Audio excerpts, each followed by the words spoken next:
Hey everybody, it's Josh Rutledge, your co-host for FearScape Paranormal Podcast. Thank you so much for listening. If you'd like to support us more, please head over to our website, fearscapepodcast.com. There you can click on store and browse some really awesome t-shirts and maybe pick a couple up, or even go to our Patreon page and see how you can support us monthly.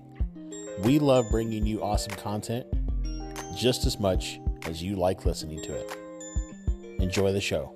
The following program is presented for entertainment purposes. WCHQ does not necessarily endorse the ideas presented. FearScape is a program that explores the legends and lore around many creepy and scary things. Information is researched and presented in an entertainment fashion and is presented based off of what we found. Legends have a way of changing over time, so beware.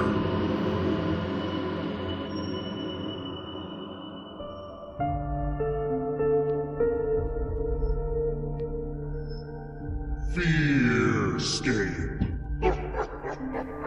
Welcome, ladies and gentlemen, to FearScape here on 100.9 FM WCHQ, as well as the Destination Nation Network. FearScape is your home for all things spooky, paranormal, occult, supernatural, all that goodness. I am Stefan, your host for the evening, joined as always by my co-host, Mr. Josh Rutledge. Hello, ladies and gentlemen. Oh, yeah. Got the Barry White action going. We have a really cool episode for you tonight. We're going to be discussing the Allagash Abductions, which I believe, where did this happen at? Maine. In Maine. Oh, well, that explains with Allagash. That sounds very Maine. Yeah. But yeah, we're going to be getting into that. We love our abduction stories. Not sorry for the people that got abducted. I don't mean to say it like that. We don't love that you got abducted. Right. It sucks. But I do enjoy talking about these stories. I love finding proof into the extraterrestrials. So, but yeah, we're going to be getting into talking to that. And before we get into that, you got some spooky news for us? I do have some spooky news. All right, well, let's move right into spooky news.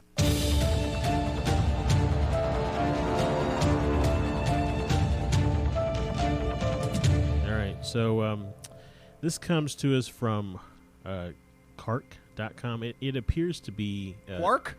K-A-R-K. Oh, I think it's like Quark, like from Star Trek Deep Space Nine. That would have been really cool.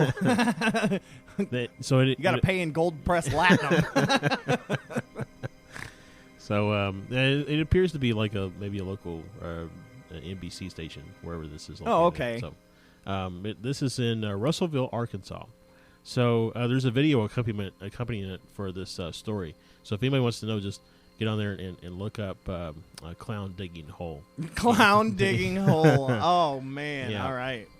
So that kind of sets the stage. So this 18-year-old kid in Russellville, Arkansas, is out driving one night, and he and his friend come across a clown digging on the side of the road.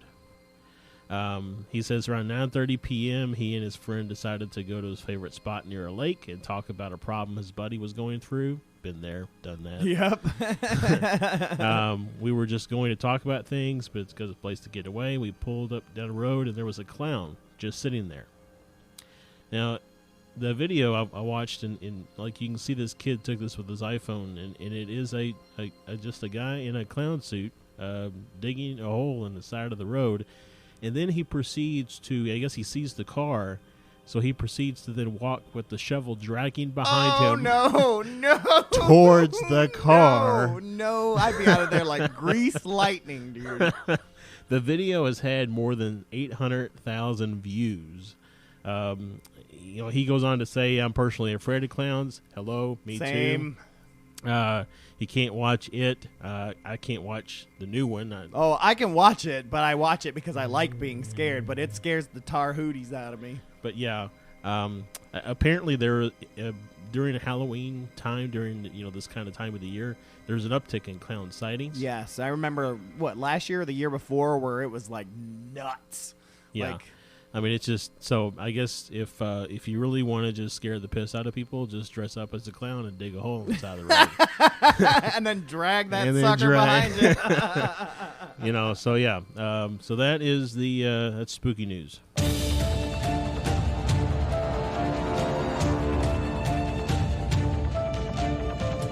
So I find that interesting for spooky news, but what you said, hey, we've all been there. When we were in high school, we used to say, hey, we had this pact, our group of friends, that we would go, if we ever called and left a message, we would just say, hey, we're going to be there. So, you know, because we all just, you know, had trouble being kids and stuff like that. And there always meant Greenwood Boat Docks here in Louisville, Kentucky. And so we all knew we needed to meet up and be there for each other. Well, one night we get a call from Josh that says, hey, guys, stuff is going on. It's crazy. If I could get there, I would be there. I don't even remember what that was about. I don't either, man, but you couldn't get there. That was the funniest part. And so we were like, well, what are we supposed to do? Drive around aimlessly. Yeah. Like, so I always remember that as if I could be there, I would be there. Wow. I don't even remember what that was. Yeah, probably an X or Nathan. I was just going to say it.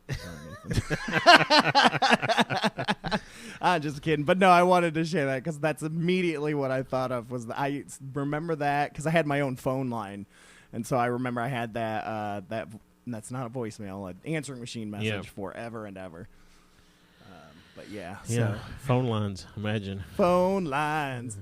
So hotline bling, phone line bling. It's a whole different thing. All right, so do you got any creepy catch-up? Because once again, I got nothing. Yeah, I actually, I don't know. I do have some creepy catch-up. All right, well, let's get into it. Let's get into a little bit of creepy catch-up. Creepy catch-up. Creepy catch-up. Creepy catch-up. Creepy catch-up. Y'all, it's creepy. I love that tune. Love that tune. Suck it, Brad. It's so catchy. So you got a little something happening. Yeah, so, you know, I think I shared, pretty sure I shared a couple weeks ago about my dream with, you know, the alien abduction and all that kind of stuff. I think it was in my kind of intro episode. But so since then, I've had some interesting dreams.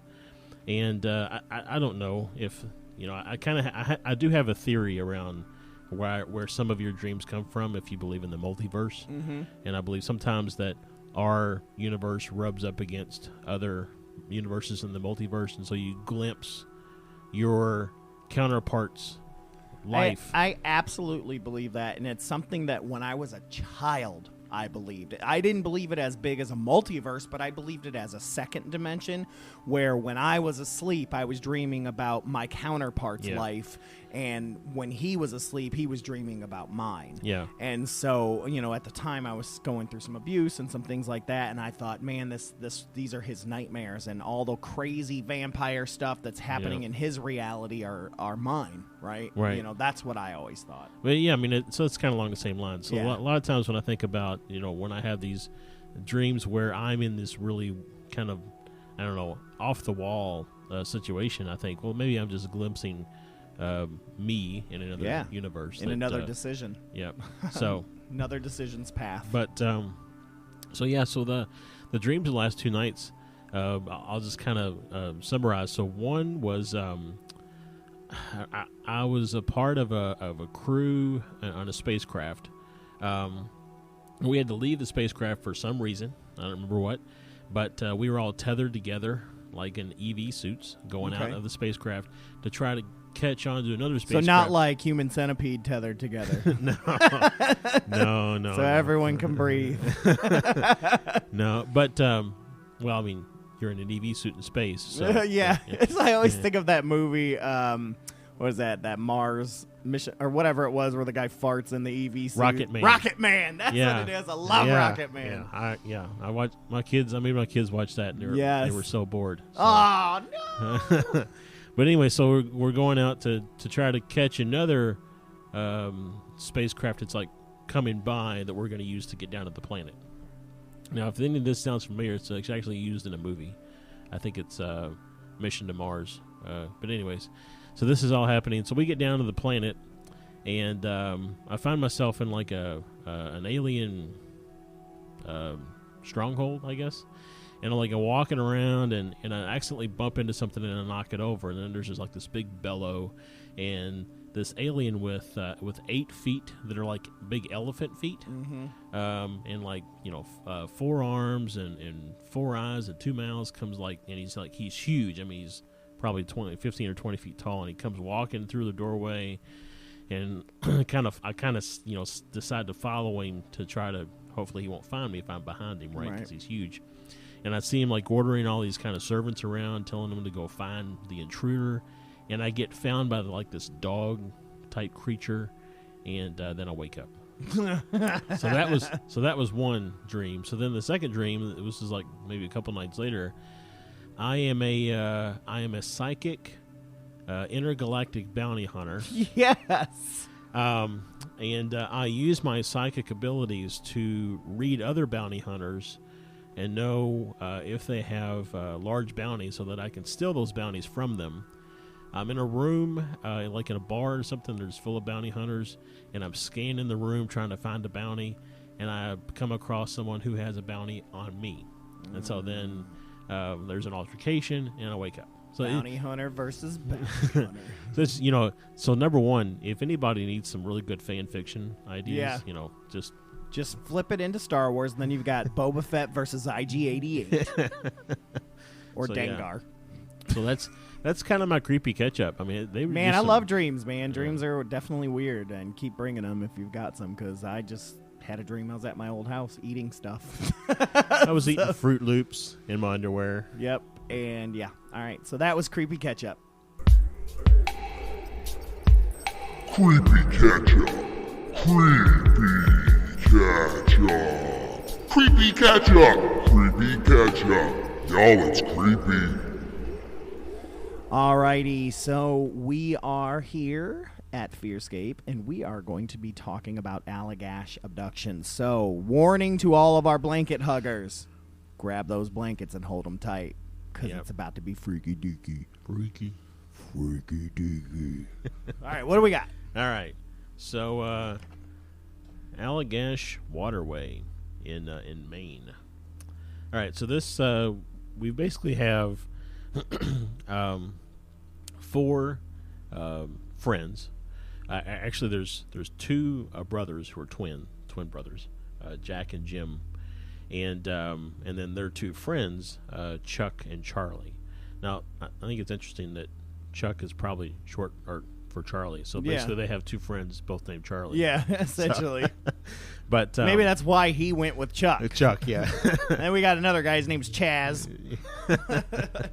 So they met back in Massachusetts College of Art. They're artists, and they became friends, and was beginning their careers, and they decided to go camping and fishing on a trip to the Allagash Waterway, which again is up in Maine. Yeah, sure. I mean, Maine is essentially the Montana of the Northeast.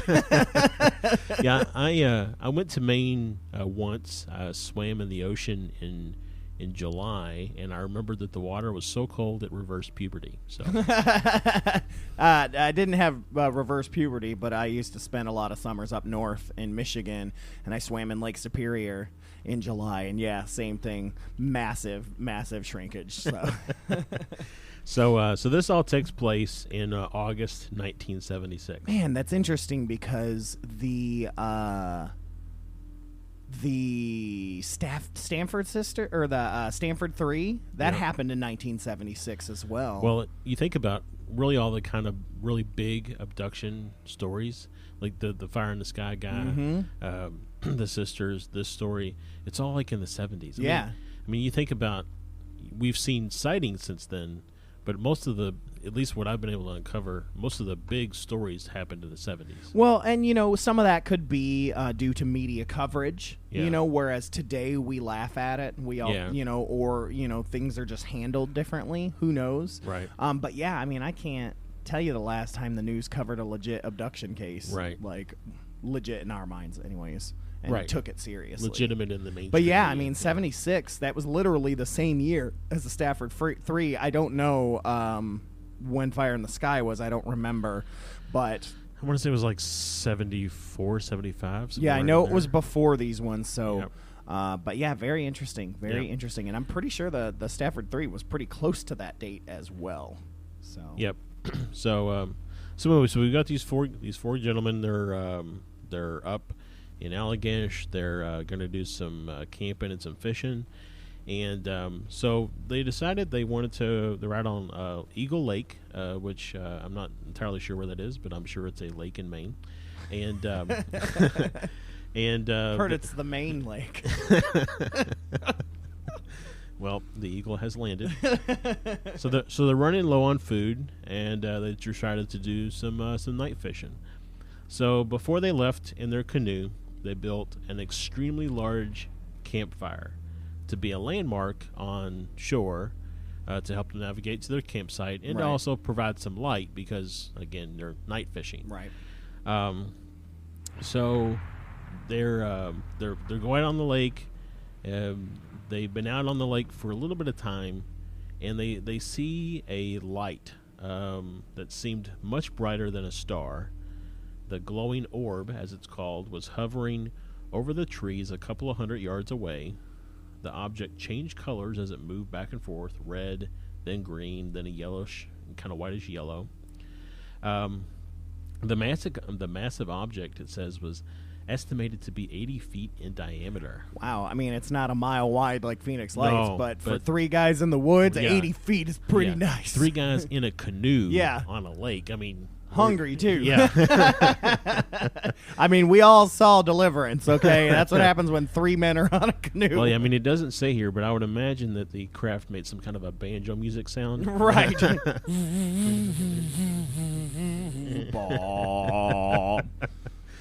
So the object slowly moved across the tops of the trees and along the bank, and as it came closer to the 4 fishermen, Charlie of the group decided, hey, let me signal SOS with my flashlight. Oh, yeah, here's a strange object. Let's signal it. Even if it was a helicopter, I still wouldn't have signaled. No. Mm-mm. So immediately, the object silently moved toward the canoe. A guarded curiosity now turned into a frantic dash for the bank. So now they're like paddling as hard as they can before they're headed towards their campfire.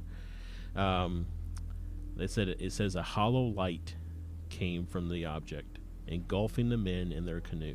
Interesting, because you remember in the Phoenix Lights, they talked about the lights being see-through.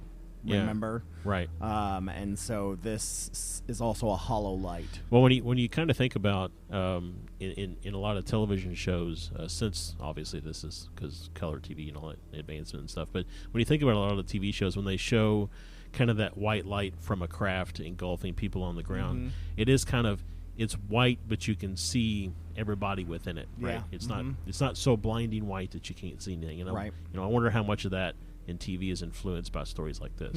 Interesting. Wonder. So, the next thing they knew, they were standing on the bank. So they had time loss. Yep, and it goes on to say that the once glowing fire to be nothing but smoldering ashes. Interesting. So they were able to physically see that time had passed. It says that the amount of wood and the size of the logs that were used, it should have taken like several hours for it to burn down. So I mean that's a pretty significant time gap. Absolutely. So they kind of just packed up their gear and left and went about their respective careers and really didn't talk about it anymore until Jack started to have some nightmares. Yeah, so Jack Weiner was the first to start having nightmares in this group, not a Charles. But in these dreams, he saw beings with long necks and large heads. He saw the beings examining his arm while Jim Chuck and Charlie sat on a nearby bench, not able to intervene. The beings had large metallic glowing eyes with no lids, and their hands were insect-like with 4 fingers. The other 3 men were experiencing very similar dreams, with short mental clips of that awful night on the lake. In 1988, out of curiosity, Jim Weiner attended a UFO conference hosted by Raymond Fowler. Yeah, so Weiner met Fowler afterwards and kind of related his strange encounter. The investigator was excited about Jim's story, especially the fact that it was a multiple witness occurrence. Fowler suggested to them that he and the others undergo regressive hypnosis. Right, just like the Stanford 3. So one real callback here I want to make note of is again that kind of common thread around this kind of the description of the aliens. I think meets the description of the Greys. Yeah. The large heads, the skinny necks, the long insect-like fingers. Right. Mm-hmm. So what's very interesting is, and I'll make a callback to the Fire in the Sky movie. If I don't know, again, this is where it comes in handy to have a photographic memory. But there's a scene in the movie where the guy gets loose from his captors and he's like wandering around the ship, and he comes across spacesuits that look like the Greys.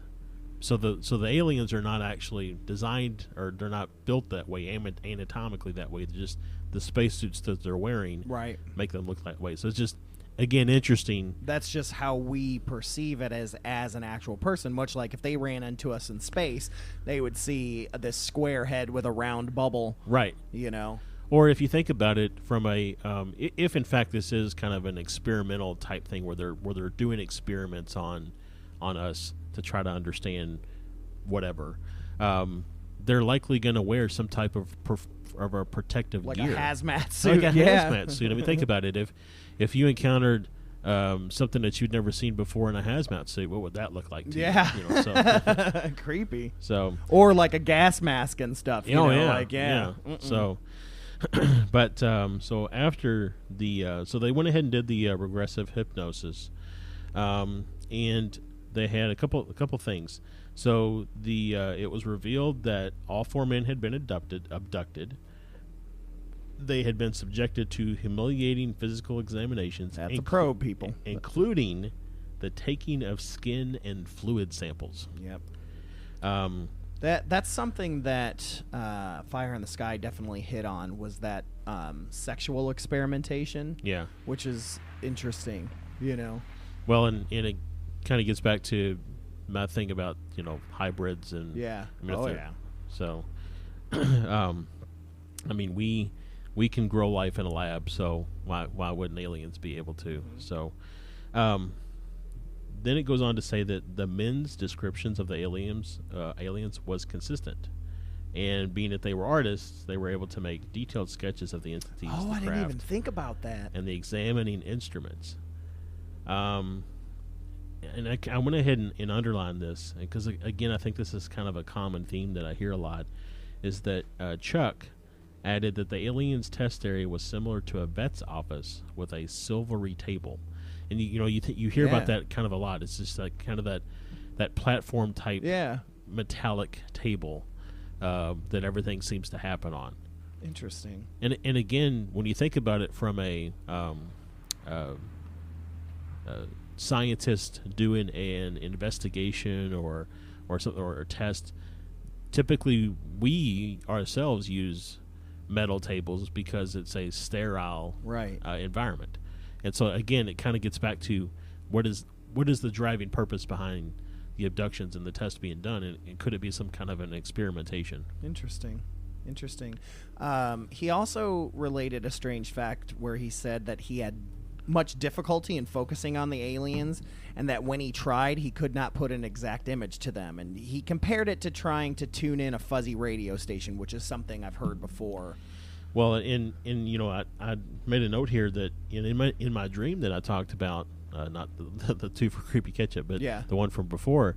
I couldn't... you couldn't focus on the black figure. It was just kind of a black figure that was standing there, but I couldn't see any details about it. A lot of that, if you've listened back to Brad's experiences with the men in his room and stuff, he had trouble focusing on their faces. I mean, even with night hags, like it's most of the time all you can see are eyes, Yeah. you know, in this black figure.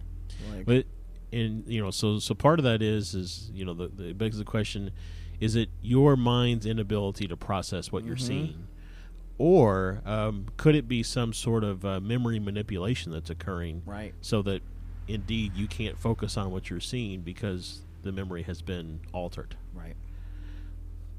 So after the psychiatric examinations that were underdone as part of this, all 4 men were deemed to be mentally stable, and they passed lie detector tests. So that no intent to defraud or lie. I mean, so yeah, I mean it's really interesting.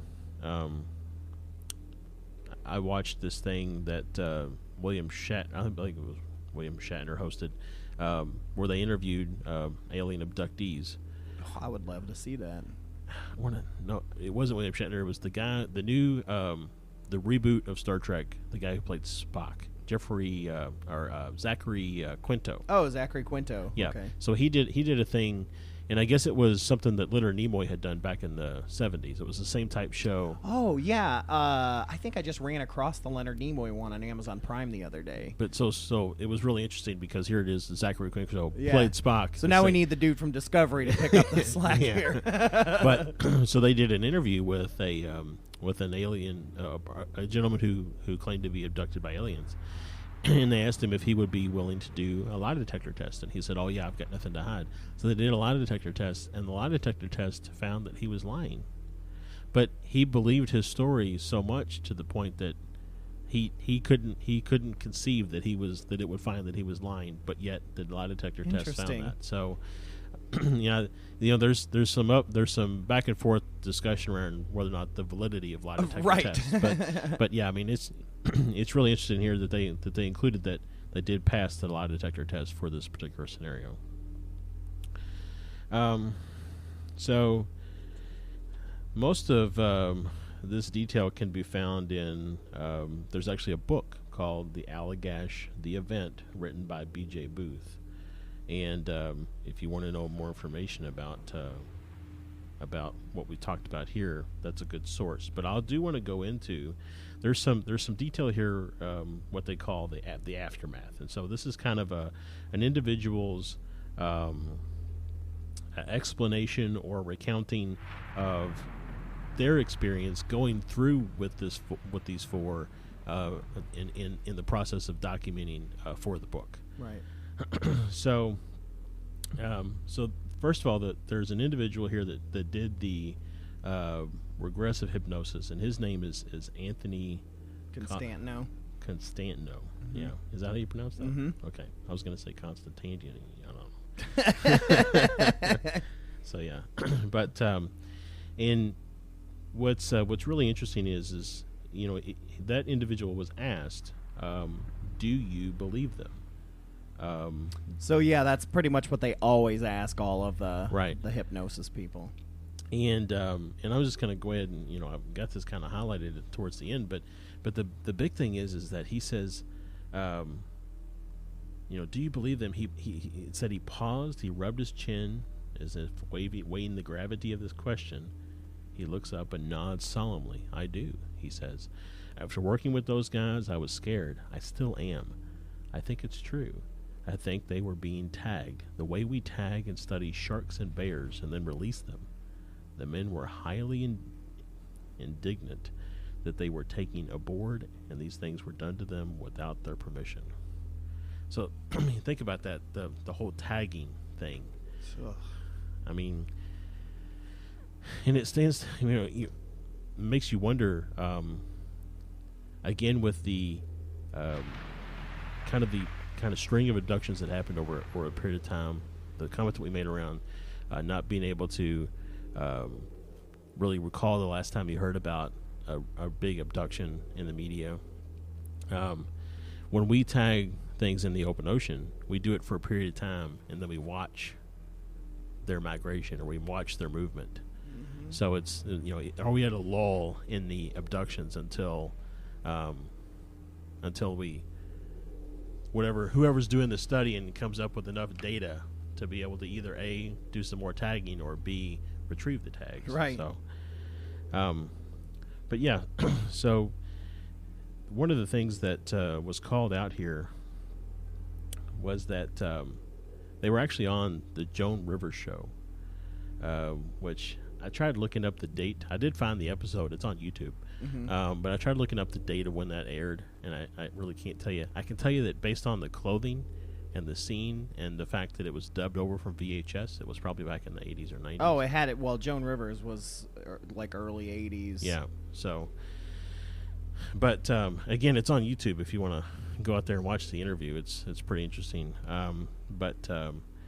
They received national attention. Like I said, there was a book that was written by Raymond Fowler. Who's the guy that Jim met at that UFO convention. UFO so Raymond's from MUFON. Yeah. Which we talk about a lot. Yeah. And so I didn't realize that at first, but yeah, he's from the Mutual UFO Network. And so I didn't realize that he's the one that wrote that first book. So that's pretty interesting. Yeah. Well, and like you say, I mean, he was the one that Weiner met at the convention that kind of started this whole, I guess, path this of whole kit and caboodle of finding out what the truth was. But it goes on to say that those who are familiar with this case know that the full story, with all its mysterious and harrowing details, wasn't revealed until Anthony Constantino, whatever you said a while ago, of Beverly, okay, placed the four men under hypnosis and revealed events that had been pushed into their unconsciousness. It's interesting because Constantino came out and said that it was the most intense experience that he had ever had as a hypnotist, which you got to imagine you're dealing with people that have dealt with trauma, with abuse, with murder, with all sorts of stuff, yet this alien abduction case is the most intense experience he'd ever witnessed. Well, yeah, I mean, because he said that he spent 12 hours doing the hypnosis, 3 hours with each of the four men. So I mean that's a lot of time to immerse oneself in the experience. But so we know about the Eagle Lake in Maine. They went fishing for the evening. It goes on to provide that there was that colored light that was hovering. Now this actually gives some detail that it was soundless. Again, so that's kind of note back to the Phoenix Lights, the soundless, 200 to 300 feet above the southeastern rim of the cove. It's kind of, I don't know, funny, but it says when he blinked his flashlight at the object, maybe that was a bad idea. Yeah, of course, he signaled to. I mean, this thing may not have seen them. Right. I mean, it probably saw like the fire. The fire. They were probably already attracted to the fire. Right. But I mean, here you are basically, a hole in the water. Right. They're out there looking for deer and bear, tagging. I mean, that makes sense, right? This goes on to say, again, kind of an explanation of the beam of light. It was cone-shaped. So a cone shape implies that it was from a single source, right? It wasn't illuminated from multiple different lights around the craft. It was a single source of light. And that the object struck the water and began following the canoe. So it followed like a spotlight. So I mean, imagine they're paddling as hard as they can towards the shore, and they can't get out of this light, and this light is just following them as they go. But the beam engulfed them, and the next thing they remembered, they were in the canoe near the shore of the lake, watching the UFO ascend and disappear. Interesting. So they see it, they're paddling, they wake up, they see it, say goodbye. Yeah. That's got to be horrifying. Well, I mean, from a UFO perspective, why couldn't you just quietly get out, put your pants on, leave the room without letting anybody know? Why do you have to drop them off on the shore and then say, bye, guys? It's nice talking to you guys. Thanks, bye. But yeah, it goes on to echo that the bonfire was nothing but embers, that was built with heavy logs, that should have lasted for hours. It's kind of cool that they had that, because a lot of times when it's dark like that, if you have a watch on, it'll freeze up and be at the time you left, so you don't know how much time has passed. But this, gives a physical indicator of time. Yeah. Well, and I know I've had, my dad has built some pretty big fires in the fireplace before. And he'll go and stoke it and move logs around and stuff like that. But, it does. He's a log mover. But it does take a long time. It does. For a fire to burn down. Especially a big one. However, though, I will continue on to say that it was years later before the four men explored that missing period of time, which is strange to me. I would have been on that immediately. I get mad when I go into Walmart thinking it's been 15 minutes and it's been 2 hours because the time wizards got you. But when Jim Weiner suffered temporolimbic epilepsy, his doctors asked him to report any unusual experiences that might be symptomatic. And Weiner described his UFO experience and various phenomena that had happened to him and his camping buddies since then. His doctors suggested he contact a UFO researcher. And this is where Anthony Constantino comes in, a professional hypnotist from Beverly who also worked as an English teacher at a high school. Constantino had hypnotized Ray Fowler in 1988, helping him to remember the details of Fowler's own alleged abduction in Danvers, which we should totally find that and cover that. Fowler was leading the investigation of the Allagash abductions for MUFON, the Mutual UFO Network, and he wanted Constantino to hypnotize each of them separately. And, of course, all four men, participated. We know that. Constantino says it's natural. They wanted to know if something had happened to them, especially if it was something traumatic. They wanted to know for sure. So in 1989, in the dark den of Constantino's Beverly home, each of the four men separately recounted a tale of being beamed aboard the UFO that night on Eagle Lake. So it looks like then our date for the Joan Rivers show would have been 89, 90. Yeah. More than likely. But think about it. So this is all coming to light in 89. So this is now 13 years. Yeah. So it's years later. So under hypnosis, they described the diffusely lit, sterile interior of the spacecraft, the spindly-fingered, big-eyed, bald-headed aliens that Whiteley Strieber popularized with his nonfiction book Communion. I love Communion. Have you ever seen the movie? I have not. Well, I have the book as well. The book is very different, but the movie has Christopher Walken in it, and he does one of his famous dance scenes on this UFO ship because this alien kind of gets him to do it. It's really interesting while he's abducted, because they're really trying to get him. They're exploring different things about the humans and stuff. Yep. It's crazy. Oh. But yeah, Communion is based off of another true story. It's something I would love to cover down the road. Well, I'll have to make sure to watch that at 9 o'clock in the morning on a Saturday. Yes. So, but yeah, so the Constantino. I'm just going to give up on trying to pronounce that name. Just call him Anthony. Says Fowler was cool and professional as he observed the 12 hours of hypnosis sessions. But Anthony admits that at times he had difficulty repressing his own astonishment. God. So his professionalism he couldn't even keep together. Yeah. Whew. He says, I'm the one who kept making faces at Ray like, I can't believe this. I can't believe what was done to these guys. This is like Bankman looking at Ray as well. Exactly. So again, it kind of this article kind of finishes out with just again echoing that, Anthony believed what these guys were saying. Man, I would love, and maybe it's in the book, but I would love to get a hold of the transcript from the hypnosis sessions. I don't even know if it's out there or not, but man, I would. Maybe we can do some research and see if we can find that. Or we can share that online. If somebody is listening and happens to know where that might be located, maybe they can provide it. But I mean, it would be really something to read if that's available. So, but that. So here's what's cool about this is. So not only are there various documentaries and stuff, but it was covered on Unsolved Mysteries, which is always super cool, which all of the Unsolved Mysteries are available on Amazon Prime now, so I'm going to be looking for that specific episode, as well as a TV program called Abducted by UFOs. So that's very, very interesting. I wonder what that TV show's about. I don't know. I do not know. From something that I found, too, is that Charles Rack... Okay, I believe that one's Charlie, right? Charlie has actually changed his story over time. The other three still stand by it, but Charlie now calls it a bit of brilliant storytelling.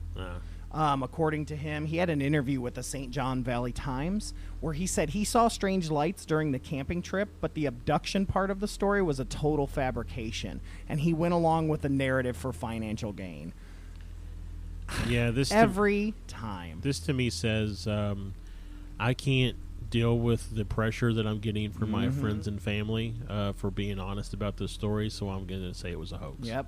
And of course, the other three members of the group stand by the abduction story.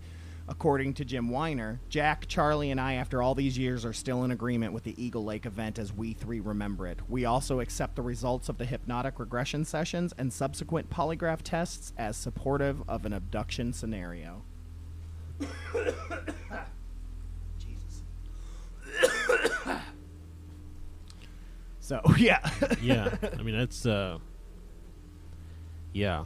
I mean, that's just so, and I wonder how now we're getting to, let's see, it's 30, right? 30 years? Is that? No, Yeah. more than that, 40. Yeah, almost. It'd be 43 years. Yeah. I wonder if it's still vivid in their minds, because a lot of that kind of stuff sticks with if they're you. even still alive. But I mean, it's got to be. I can't imagine that it wouldn't be. I mean, like I said, it had to be frightening. But I mean, like I said, Rack is still coming out and saying that they did it for money, and I'm really sick of this because it has that whole idea is the biggest things that skeptics say. Yeah. But and I will say this, like I said during the Amityville episode, is who in their right mind is going to put themselves and their family and their friends through all of this garbage and this horrible just abuse or whatnot for the slight possibility of making of some fame. money. Yeah. And if we look into this, I feel like that this story didn't even get popularized until the late 80s. Right. So it's like, it's not even like they were like right afterwards, Right. hey, let's go tell people Yeah. this, because here we are 12 years later Right. before anything even happens with it, because they had been going through mental breaks. Well, I mean, if you kind of piece together the fact that this guy had medical conditions, I'd imagine that it went something like this. He had that medical condition. What was it called? The lymphomic something or other. Olympic Yeah, I don't want to, because it's probably really serious conditions. I don't want to necessarily make temporolimbic epilepsy. Right. Yeah, so he has that. He goes to see a doctor. Doctor says, "Hey, have you ever had a traumatic experience, unusual experience?" He says, "Oh yeah, me and my buddies were abducted by aliens." Now imagine, first of all, his doctor's probably like, "Yeah, right, no, really, what happened?" And he's like, "No, really, So then they direct him to the UFO researcher. That's when he probably goes to a convention, meets Fowler, and then everything kicks off. Everything kicks off from there. So I mean, that's a long time to hold on. I mean, no, I get it. They probably told their friends and family, maybe. Yeah, maybe that all this happened. But again, like you say, that's 13 years later. That's a long time to hold on to something for fame and fortune. Yeah. So in this interview that I also found here on fiddleheadfocus.com, it really gets into Charlie's skepticism. He says that on the Wednesday before, the group witnessed an unidentified flying object during their canoe trip, both on the night of the alleged abductions as well as 2 nights before on another lake called Chamberlain Lake. So we're actually seeing 2 nights here. And he still stands by that they saw this. So he's not saying that it was a helicopter. He is legit saying they saw a UFO.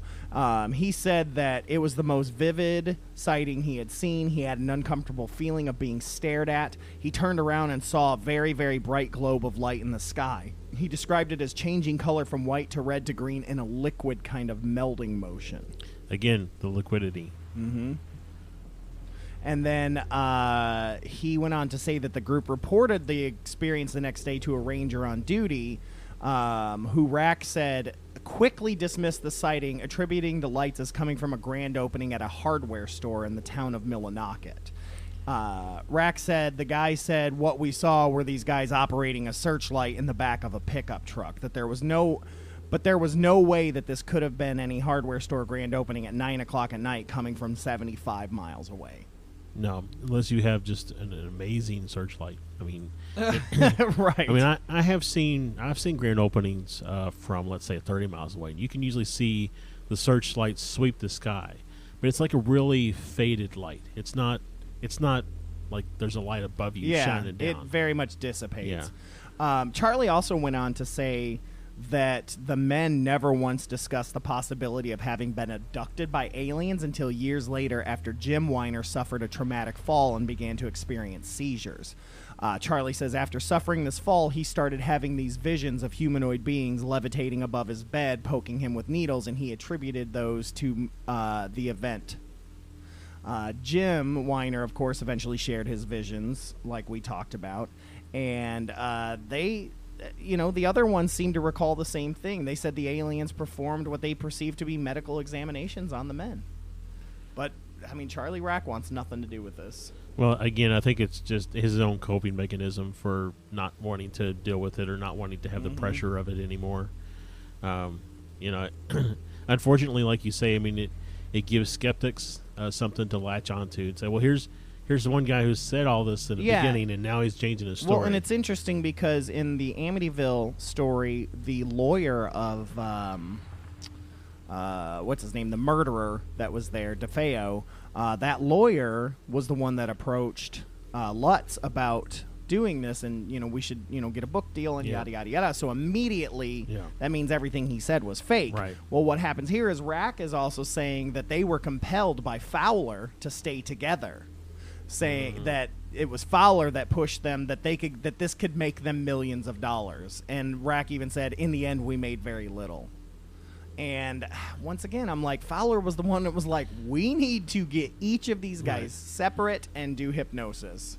Well, and I mean, MUFON's a pretty respected organization out there, and Fowler worked for MUFON at the time when he started all this. So I just can't imagine that he would have went through all of this for the purpose of trying to make money. Yeah, he said eventually him and the others had a falling out because of it, after which is when he started telling people that the abductions never took place.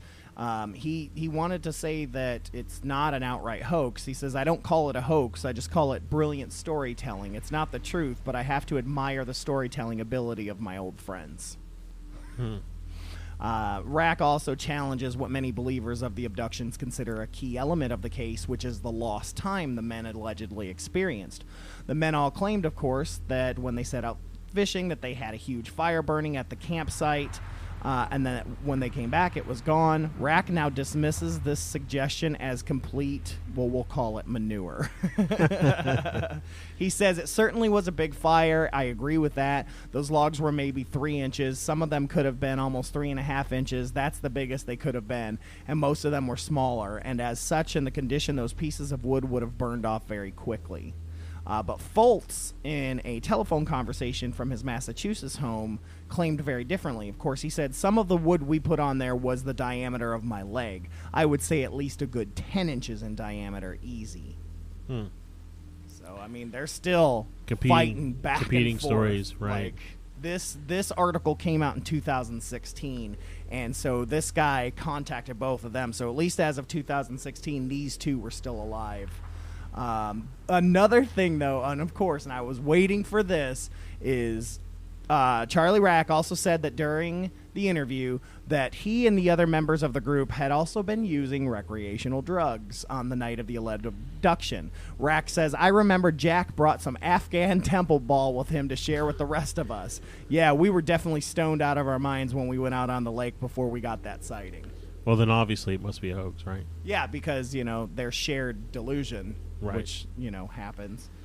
According to Rack, he felt conflicted when others asked him whether the group had been under the influence of drugs or alcohol on the night of the encounters. He said, I remember being on Joan Rivers' show, and Joan was asking, were you guys drinking or taking drugs?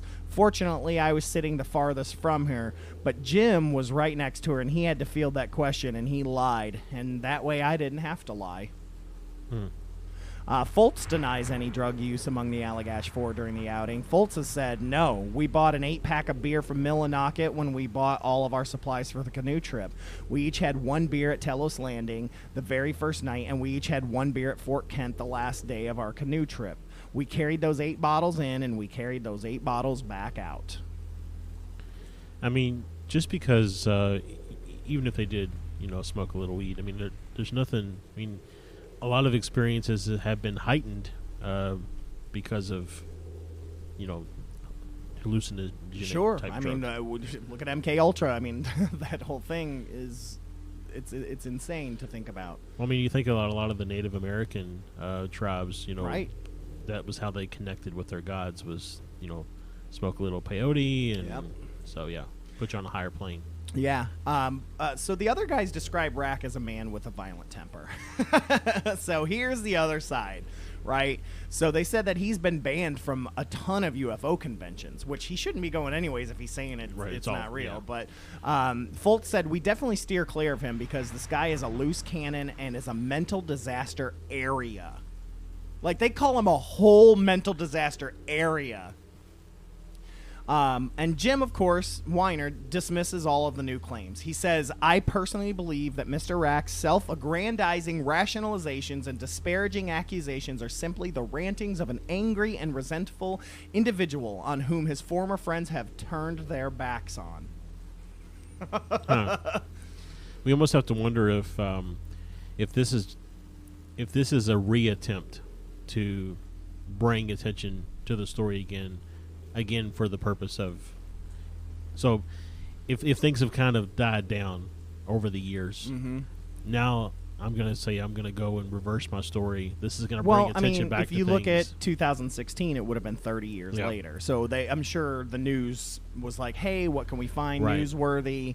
But it's interesting because a Fowler was originally supposed to be fully interviewed for this story, but the second he found out that Chuck Rack was going to be involved, he dropped. He didn't want anything to do with Chuck, so most of the stuff that they got was from an email. Fowler wrote an email that said, Charlie Rack did not have very detailed recall of the abduction under hypnosis. He is the type of person who needs to be in control. He was not happy not being able to have a detailed recall of the abduction like we did. Thus, several years after the investigation, he claimed that no one was abducted. So he sat on the bench in the alien ship the whole time. Right, he was the guy on the bench that they talked about, and they probably didn't Yeah. have the same situations. He Things did happen. the same experience, yeah. But so because he didn't have as full of an experience to talk about, he's felt slighted, and so then this is kind of starting to fit together a little bit. Yeah, and Jim Weiner even goes on to say that after the Joan Rivers interview, it was Rack that tried to convince the men of new ways to capitalize on the case. So yeah. Yep. This definitely feels like I wasn't a key player, so now I'm going to change my story that'll make me a key player. Maybe I can get some money out of this. Yeah, so he goes on in the email. Weiner says, Charlie Foltz and I were visiting Jack and his wife, Mary, at their home in Vermont. One morning, Mr. Rack arrived at the house and declared that he had a plan to make $1 million on our case. His proposal was that all 4 of them refute the professional handling of the case by Raymond Fowler, Tony Constantino, and MUFON, thereby creating controversy, which was, in Mr. Rack's mind, exactly what the media and the public crave and pay for. In response to his proposal, Jack, Charlie, and Jim all voiced their disgust with his ethics and his proposal and announced their unanimous decision to have no further interaction with him regarding future Allagash projects. Unfortunately, they later forgave his inebriated indiscretion and appeared together on a couple of TV projects and UFO conferences, but it was glaringly clear to Jack, Charlie, and Jim that Mr. Rack's behavior was becoming increasingly pathological. And so that right there says he wanted to separate himself from the pack as a way to make money on the other side of things, to be the refuter, the skeptic. Right. Like you say, like it says in the article, create some controversy. Because you got to imagine, those 3 guys will get invited to a show and be paid 3 ways, where he will come on and be paid 1 way. Right. Oh, lordy, man. All about those greenbacks. Yep. Man, this is crazy. But yeah, one more thing I want to say is that Rack never disputed Weiner's description of the events following that the alleged abductions, and claims that it freed him to finally share the truth about everything that evening. He said, when I was kicked out of the group, I felt a great release. I was at liberty to finally tell the truth. I don't have any sterling character to preserve. So what he's saying is that his soul is available for the highest bidder. It is. He also doesn't dispute alien abductions. He thinks they are possible. He says he's open-minded about it. It just didn't happen to us, according to him. Yeah. So, but yeah, I mean that's the Allagash abductions, Yeah. man. Both from a skeptic side, which turns out to be someone from that, as Right. well as everything else. I don't know. I mean, I know I'm one of those people that, hey, I want to believe. Don't get me wrong. I know I'm bad about that, but like this, I don't know. If you look at some other cases that are out there, it fits that. And it was, information wasn't as widespread as it is now. Right. I mean, that's the thing, that when you start to actually go back and look at the accounts from various periods of time over the last 30 or 50 years, they all seem to share similar or common themes, like the table, the description of the aliens, the description of how the abduction occurred, the description of time loss. Yep.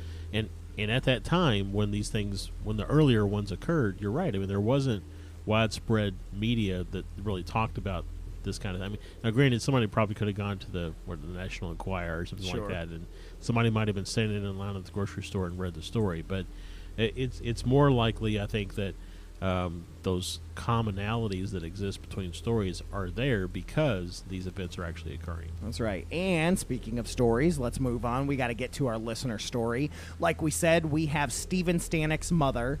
Stephen was a guest 2 weeks ago, and his mother sent in a story. So here is her listener story. Hello, my name is Maria Stafford. I am Stephen Stanek's mother, and I enjoyed listening to the podcast with him on it. I had no idea that my son was so much deeper into the paranormal than I am. It is true about the beautiful ghost woman that is at his dad's house. I've seen her. She had a blue dress and blonde hair, and she would come in the living room and swing the light back and forth. Also at that house, you would see shadows going across the window that Stephen talked about. It would freak me out, and I swear, they've been following me for quite some time. I don't know if they're still at my ex-husband's house or not anymore. I go over there occasionally and feed the animals during the day, and I don't like being in that house at night. It's so creepy. My house was just up 2 streets from my ex's to keep the kids close to their dad and their schools. We had a shadow man in my house that I saw many times. It is possible that it could have been from the couple there before us. You see, the husband there died, so the wife wanted to move out ASAP. Lucky me, right? No, not lucky. The shadow man would move our shoes, rock the rocking chair, and once he even got on top of me when I was putting my daughter down for bed. I was horrified. I felt a heavy weight on me. I was so scared. I opened my eyes and everything was blackness. I couldn't see the glow and the dark stickers on the wall or the light from the window or even the door to the hallway. I mean nothing, just darkness. I yelled for it to get off me and to go back to where it came from. And I felt it leave. I am good now. I even saged that house many times, but the shadow man seems to have relocated to my new husband's house. He won't let me sage his home because he is chemically sensitive because of fighting for our country in Vietnam. And things have escalated since I moved in with him. I am now fighting what I believe are demons every day. I lay in bed trying to sleep, and I get tapped on my legs or shoved, and they are even making my husband go crazy. I have to fight them every day. So I have a mantra that I use when they attack us. It is, demons, go back to where you came from in the name of Jesus Christ. Anyway, the driving encounter that Stephen spoke about on the last episode is true. Stephen was passing, but there was a lot of traffic in front of us, and behind us, No cars going towards the other way, but there were cars going towards 3 Points, so I let my son attempt to pass the slow-moving vehicle in front of us. All of a sudden, a car turns off onto the highway, and this car appears out of nowhere that turned. I felt the car should have seen us, but it came right for us, and we should have died. There was not enough time or space to pass the car and my gutless Bronco too, so I started yelling, "Slow down! Get back in place!" I don't remember putting my foot on any pedal like Stephen said, because that's an impossible thing to do. But it was right then that Stephen slowed down, and I grabbed the steering wheel and turned it hard right. We went right back behind the car we were trying to pass and straight off the road, and we came to a complete stop.